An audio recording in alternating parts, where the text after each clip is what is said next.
Hello students, good morning. Welcome to your new lecture of design of steel structures. In the previous lecture we have discussed about the steel roof truss example. Okay, last time हमने एक example देखा था steel roof truss का. वो example हमने आधा देखा था. जो डिटेल्स कुछ आप यहाँ स्क्रीन पे देख रहे हैं ऐसे थी. आपको dead load, live load and wind load जो है ऊपर पैनल पर रूफ ट्रस का फाइंड करना था. ओके, अहमदाबाद में वो सिचुएटेड था. उसका स्पान 15 मीटर का था. Spacing of roof truss 4 metre C/C था. राइज ऑफ ट्रस 3 मीटर्स था. Height of truss above ground level 20 metres था. ECC sheets at 150 newton per metre square are used as a roof covering material. Total number of panels 8 हमें दी गई थी. Assume weight of purlin and other fixers 120 newton per metre square पर plan area था. Opening of whole area 10%. Probable life of roof truss 25 years था. Terrain category 3 and class A type का structure था. और टोपोग्राफी जो थी वो plane horizontal ground था. और उस पर जो अपविंड स्लोप होता है वो लेस देन 3 डिग्री था. ओके, मैं जो है वो यहाँ पे आपको क्विक रिवाइज करा देता हूँ एग्जांपल, ताकि आपको याद आ जाए. ओके, और ये जो एग्जांपल है इसमें तीनों टाइप के लोड आ गए हैं. तो आप ये एग्जांपल ठीक से कर लोगे तो आपको सारे एग्जांपल बुक के आ जाएंगे. सिवा जो ग्राफिकल मेथड है वो एग्जांपल थोड़े डिफरेंट है, लेकिन वो एग्ज़ाम में आते नहीं हैं. ओके, तो एग्ज़ाम रिलेटेड ये एग्जांपल है जो आपके एग्ज़ाम रिलेटेड आएगा. ओके, सबसे फर्स्ट हमने 8 पैनल वाला एक ट्रस बना लिया जिसमें rise 3 metre and span 15 metre था. ओके, सबसे फर्स्ट स्टेप था आपका प्रिलिमिनरी कैलकुलेशन. तो प्रिलिमिनरी कैलकुलेशन में angle of roof truss alpha निकाला मैंने राइज अपॉन स्पान बाय 2 करके. 10 अल्फ़ा की वैल्यू 0.4 आई. Alpha is equal to 10 inverse 0.4 किया तो अल्फ़ा की वैल्यू 21.80 डिग्री आई. उसके बाद लेंथ ऑफ पी आर मैंने फाइंड किया. तो लेंथ ऑफ पी आर हमने फाइंड की under root of R square plus L/2 square, यानी कि स्पान बाय 2 का होल स्क्वायर और उसका अंडर रूट. ओके, तो ऐसे करके लेंथ ऑफ पी आर जो स्लोप वाला मेंबर है 8.07 वो निकला. उसके बाद half plan area and half slope area find करा जिसमें दोनों का इक्वेशन सेम ही है. बस अगर प्लान एरिया है तो हमें स्पान बाय 2 करना है आगे, और अगर स्लोप एरिया है तो हमें लेंथ ऑफ पी आर लेनी है. Okay, L/2 into spacing of roof truss यानी कि 7.5 इंटू 4 तो 30 मीटर स्क्वायर आएगा. और हाफ स्लोप एरिया जो है वो 32.31 मीटर स्क्वायर आएगा. ओके, उसके बाद जो स्टेप नंबर 2 था वो था डेड लोड का. तो dead load IS 875 part number 2 में से निकलता है. Okay, wait of roofing material. देखो ये जो है वो डेड लोड में देखो एक तो वेट ऑफ रूफिंग मटेरियल आता है, सेकंड आता है wait of Perlin, weight of roof truss, self weight of roof truss and fourth आता है विंड ब्रेसिंग का डेड लोड. ओके, ये 4 कंपोनेंट मिलके ही आपके डेड लोड बनेंगे. तो आप जब भी कभी स्टील रूफ ट्रस का एग्जाम्पल गिनोगे तो आपके ये फिक्स स्टेप आएंगे डेड लोड के अंदर. Okay, wait of roofing material जो है ACC सीट्स के लिए 150 न्यूटन पर मीटर स्क्वायर है ऑन स्लोप एरिया, यानी कि स्लोप वाले एरिया पे 150 न्यूटन पर मीटर स्क्वायर जितना रूफिंग मटेरियल ACC सीट्स का होता है. तो अब देखो ये जो रूफिंग मटेरियल होता है वो स्लोप वाले पोजीशन में होता है. ओके, आप जैसे देख सकते हो इंडस्ट्रियल स्टेट में कि स्लोप की पोजीशन में होता है. तो इसमें हम स्लोप वाला एरिया कैलकुलेट करेंगे. देखो 150 न्यूटन पर मीटर स्क्वायर लिखा है, यानी कि पर मीटर स्क्वायर 150 न्यूटन का लोड लग रहा है. तो हमारे पास तो कितने मीटर स्क्वायर है, यानी स्लोप एरिया के 32.31 मीटर स्क्वायर है. तो हर एक मीटर स्क्वायर पे 150, तो 32.31 पे कितने न्यूटन लगेगा लोड. तो ये ऐसे मिलेगा आपको weight of roofing material is equal to 150 into 32.31. ऐसे करके आपको मिला एक आंसर. उसके बाद वेट ऑफ पर्लिन जो है वो प्लान एरिया, देखो ओनली खाली डेड लोड में रूफिंग मटेरियल का जो आता है वही मतलब जो स्लोप एरिया पे आता है, बाकी सारे डेड लोड प्लान एरिया पे आते हैं. तो अब जहाँ कहीं भी मल्टीप्लाई किया होगा लोड से वो प्लान एरिया ही होगा. ओके, उसके बाद self weight of roof truss का इक्वेशन ही है 10 इंटू स्पान बाय 3 प्लस 5. तो ये आंसर आया 100. और self weight of roof truss जो है वो भी मल्टीप्लाई होगा आपके प्लान एरिया से, तो 3000 न्यूटन आया. Weight of wind bracings by assuming 12 newton per metre square on plan area, यानी प्लान एरिया पे 12 newton per metre square assume करके हमें चलना है. अगर नहीं दिया है तो यही वैल्यू आपको अडॉप्ट करनी है एग्जांपल्स में एग्जाम में. ओके, 12 इंटू 30 360 न्यूटन ऐसे आपका आंसर आया. और फिर ये चारों डेड लोड को मिला के मैंने टोटल डेड लोड फाइंड किया. ओके, फिर डेड लोड पर पैनल पॉइंट फाइंड करना था, तो डेड लोड पर पैनल पॉइंट फाइंड किया. अब देखो 8 पैनल है तो एक side one side of truss कितनी पैनल होगी, 4 पैनल होगी। तो ये टोटल जितना भी लोड आता है उसे डिवाइड बाय 4 करना है हमें। उसके बाद जो आंसर आया उसको आईपीपी और ईपीपी में कन्वर्ट किया, यानी कि आईपीपी यानी कि फुल पैनल पॉइंट पे कितना डेड लोड आता है वो, तो फुल पैनल पॉइंट पे ये पर पैनल पॉइंट जितना लोड आता है वही आएगा, ओके। और ईपीपी यानी एक्सटर्नल पैनल पे क्या होगा कि जो फुल पैनल पे आता है उससे आधा लोड जाएगा, यानी 2.95/2 यानी 1.47 किलो न्यूटन। तो ये सारा हमने लास्ट टाइम किया था। उसके बाद लाइव लोड भी हमने देखा था पार्ट 2 में, live load IS 875 part 2, live load on purlins, उसका इक्वेशन है, पर्लिन का इक्वेशन ऑलरेडी हमें दिया गया है पार्ट 2 में। देखो पार्ट 1 पार्ट 2 लेने की ज़रूरत नहीं है, क्योंकि पार्ट 2 में यही एक इक्वेशन है जो आपको यूज़ करना है पूरी बुक में से, ओके। तो 750 - 20 अल्फा - 10, अल्फा मैंने फाइंड किया था फर्स्ट स्टेप में 21.8, तो आंसर आया 514 newton per metre square, which is greater than 400 newton per metre square. अब यहाँ पे ये greater than 400 newton per metre square लिखना क्यों ज़रूरी है? क्योंकि लाइव लोड पे मतलब लाइव लोड जो पर्लिन्स पे होता है वो always greater than 400 newton per metre square होना चाहिए। अगर वो नहीं होता है तो हमें 400 मिनिमम लेके एग्जाम्पल को स्टार्ट करना रहता है, ओके। तो live load on roof truss is equal to 2/3 into live load on purlin, तो 2/3 इंटू 514 342.67, और ये भी लाइव लोड जो भी लगेगा वो प्लान एरिया पे लगेगा, तो उसे मल्टीप्लाई कर लिया मैंने 30 मीटर स्क्वायर से, ओके। तो मेरा आंसर आ गया 10 to 280, ओके। फिर लाइव लोड ऑन आईपीपी यानी कि फुल पैनल पॉइंट पे कितना लोड जाता है वो कैलकुलेट करिए। देखो ऑलवेज डिवाइड बाय आपको 4 ही करना है। अगर कोई ट्रस पे पैनल डिफरेंट है, जैसे कि 10 पैनल्स है तो आपको डिवाइड बाय 5 करना है। अगर आपकी 8 पैनल है तो आपको यहाँ पे डिवाइड बाय 4 करना है, ओके। और यहाँ पे जो आंसर आएगा उसका यहाँ पे ऑलवेज डिवाइड बाय 2 करना है, ओके। तो लाइव लोड ऑन ईपीपी यानी कि एक्सटर्नल पैनल पॉइंट पे भी कितना लोड आता है वो आपको मिल जाएगा 1.28 किलो न्यूटन, ओके। यहाँ तक की प्रोसीजर हमने देखी थी फ्रेंड्स। और विंड लोड में भी थोड़ा बहुत मतलब स्टेप नंबर फर्स्ट जो था वो देख लिया था, डिज़ाइन विंड स्पीड कैसे फाइंड करते हैं वो हमने देख लिया था, ओके। तो यहाँ से स्टार्ट करते हैं फिर से। तो IS 875 part page number 8 part number 3 में आपको जो ये इक्वेशन है डिज़ाइन विंड स्पीड का वो मिल जाएगा, VZ is equal to VB into K1 into K2 into K3, okay. यानी VB जो बेसिक विंड स्पीड है वो मेरी 39 मीटर पर सेकेंड है। K1 मैंने अपेंडिक्स ए में से फाइंड किया, सॉरी VB मैंने अपेंडिक्स ए में से फाइंड किया 39 मीटर पर सेकेंड। K1 जो है वो टेबल नंबर 1 पेज नंबर 11 पे से फाइंड किया। और K1 फाइंड करने में कौन से फैक्टर की ज़रूरत पड़ेगी? आपको लाइफ की ज़रूरत पड़ेगी स्ट्रक्चर के, और बेसिक विंड स्पीड की ज़रूरत पड़ेगी, ओके। वो दोनों के कॉम्बिनेशन से K1 निकल जाता है। और K2 के लिए आपको क्या चाहिए होगा? Terrain category and class. तो मेरा यहाँ क्लास ए था और टेरेन कैटेगरी 3 थी। और हाइट मेरी जो बिल्डिंग की थी अब वो ग्राउंड लेवल जो हाइट होती है वो, ओके। राइज जो है वो ट्रस की हाइट है, और टोटल हाइट ऑफ जो स्ट्रक्चर है वो 15 यहाँ पे हमें दी गई है, ओके। तो उसके बेस पे मैंने K2 फाइंड किया टेबल नंबर 2 पेज नंबर 12 पे से, ओके।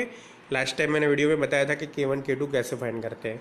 और K3 की वैल्यू अगर आपका slope theta is less than 3 degree है तो ऑलवेज क्लोज नंबर 5.3.3.3 के अनुसार K3 की वैल्यू ऑलवेज 1 रहती है, ओके। तो ये सारी वैल्यूज़ मैंने रख दी और VZ की वैल्यू फाइंड कर दी 36.23 मीटर पर सेकेंड, ओके।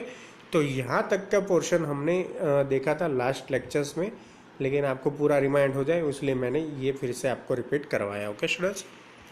अब उसके बाद जो सेकंड स्टेप है वो है डिज़ाइन विंड्स प्रेशर।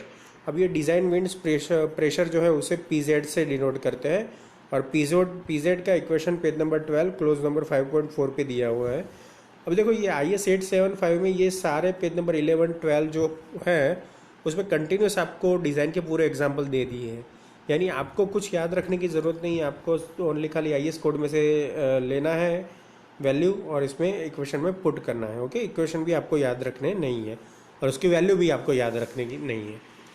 तो design wind pressure PZ is equal to 0.6 VZ square होता है। ये इक्वेशन भी वहाँ पे लिखा हुआ है तो आपको याद रखने की ज़रूरत है नहीं।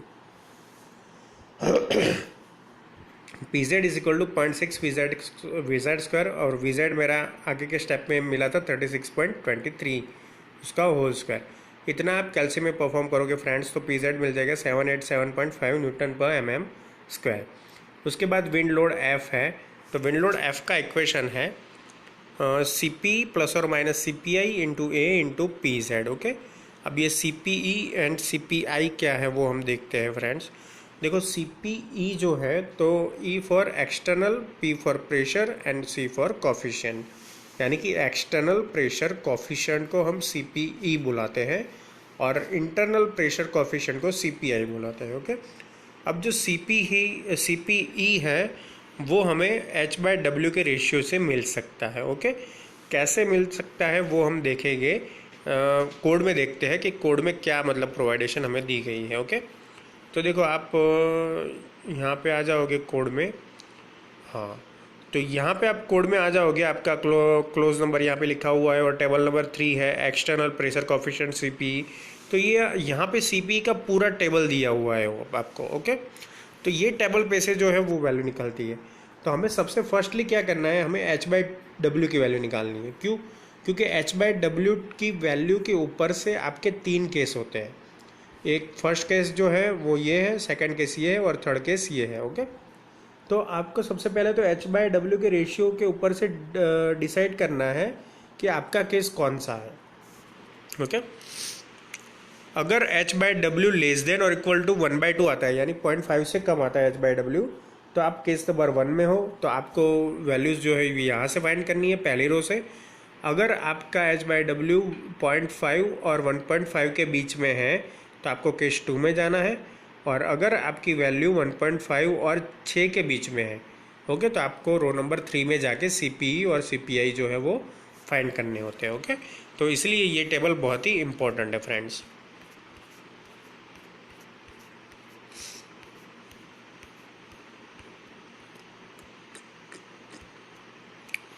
तो हमारे केस में यहाँ H/W हम करेंगे, तो H/W है, H जो है वो 20 है हमारी हाइट, और जो विड्थ है वो 15 है। ओके, विड्थ के तौर पे हम 15 ले सकते हैं। क्यों? क्योंकि वो स्पान की वैल्यू है। ओके, तो जितनी स्पान की वैल्यू होगी उतना ही उसकी विड्थ होगी।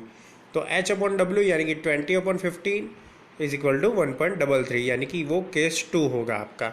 अब देखो 1.33 यानी कि वो जो है वो 0.5 और 1.5 के बीच की वैल्यू है, इसलिए आपका केस नंबर जो है वो 2 होगा। ओके, और आपके पास अल्फ़ा जो है वो 21.8 डिग्री है, यानी कि आपकी अल्फ़ा की वैल्यू 21.8 डिग्री है। तो विंड एंगल जो है वो theta is equal to 0 degree. अब EF साइड की हम बात करेंगे सबसे पहले। तो EF साइड में alpha is equal to 21.8 consider करके आपको चलना है। अब जो भी सारा खेल करना है वो आपको टेबल में ही करना है, वही टेबल में करना है, तो मैं आपको वही ले जाऊँगा। ओके, तो 21.8 डिग्री अल्फ़ा आप याद रखना, और सेकंड थिंग इज़ H/W याद रखना 1.33। ओके, और आपकी बिल्डिंग की जो हाइट है वो 20 है, वो याद रखना।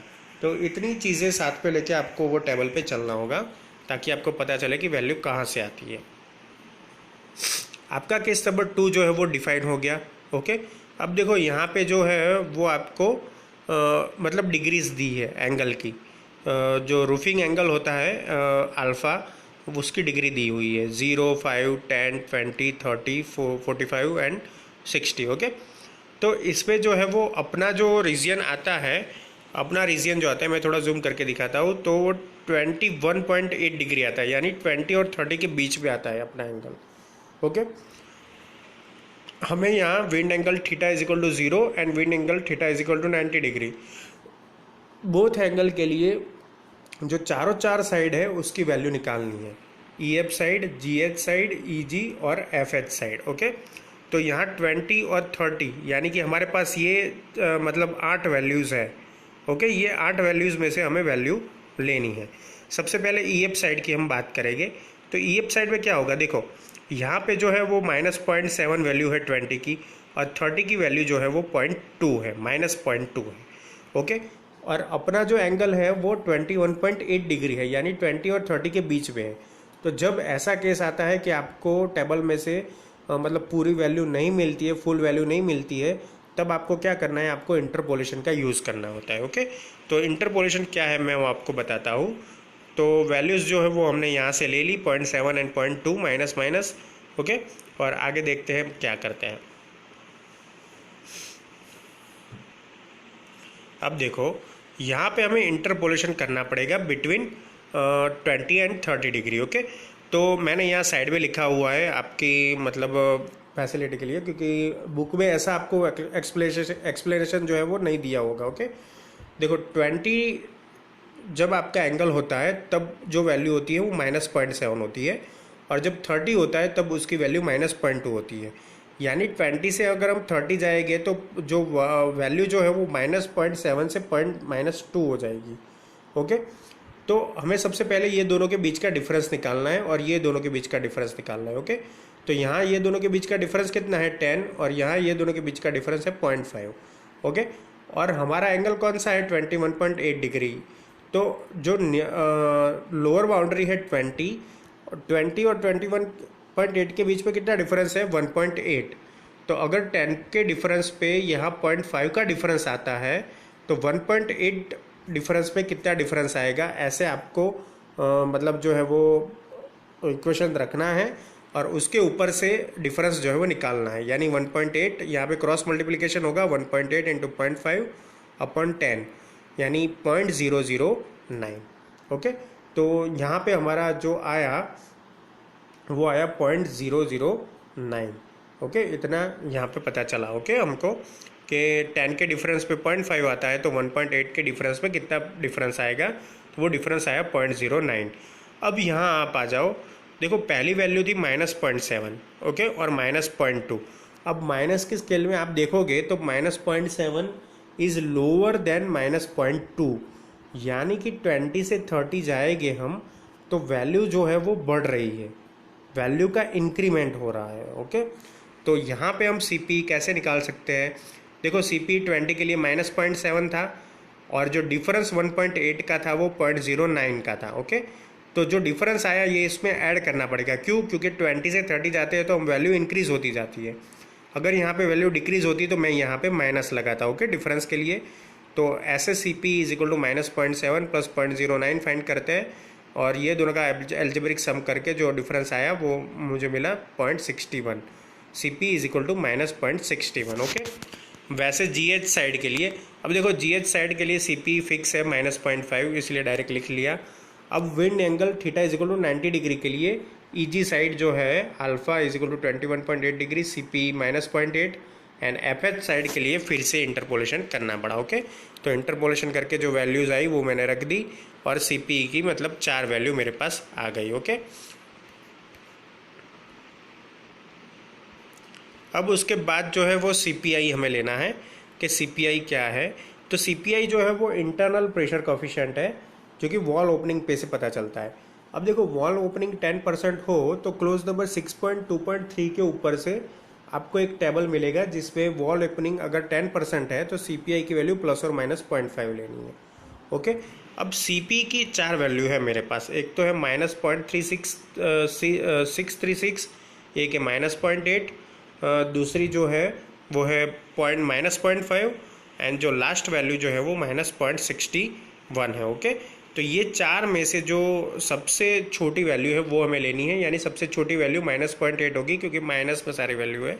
ओके, और CPI की वैल्यू ±0.5 है, लेकिन अगर CPE की वैल्यू माइनस में है तो ये CPI भी हमें माइनस ही लेना है। ओके, तो ए मेरा जो था वो 32.31 यानी एरिया जो स्लोप एरिया है वो लेना है यहाँ पे, और PZ जो था वो मैंने फाइंड किया वो ले लिया। तो टोटल लेड मेरे को कितना मिलेगा वो मिल गया -33077.36 न्यूटन। Okay, total load. अब WL फॉर IPP जो है वो है 33077.36/4 यानी टोटल जो पैनल है उसको मैंने डिवाइड कर दिया, एक साइड की पैनल जो है उससे टोटल लोड डिवाइड कर दिया जैसे मैंने डेड लोड और लाइव लोड में किया था।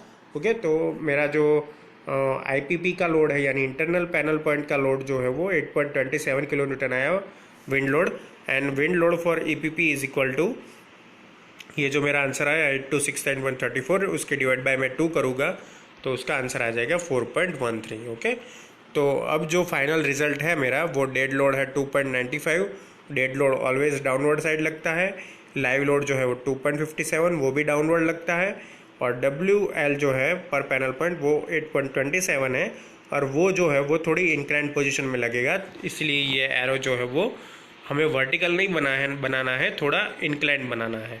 ओके, तो ऐसे जो है वो आप विंड लोड ईजिली फाइंड कर सकते हो फ्रेंड्स। ओके, तो आज हमने विंड लोड फाइंड करना सीखा कि कैसे विंड लोड फाइंड कर सकते हैं, और डेड लोड और लाइव लोड का मतलब रिपीटिशन भी किया। ओके, तो ऐसे जो है वो पूरा एग्जाम्पल आपको परफॉर्म करना है, और एटलीस्ट 1 to 2 टाइम्स अगर आप परफॉर्म करोगे तो ये बहुत ही एक अच्छा इंटरेस्टिंग एग्जाम्पल है, और आपको एग्ज़ाम में पूरा वो आ भी जाएगा।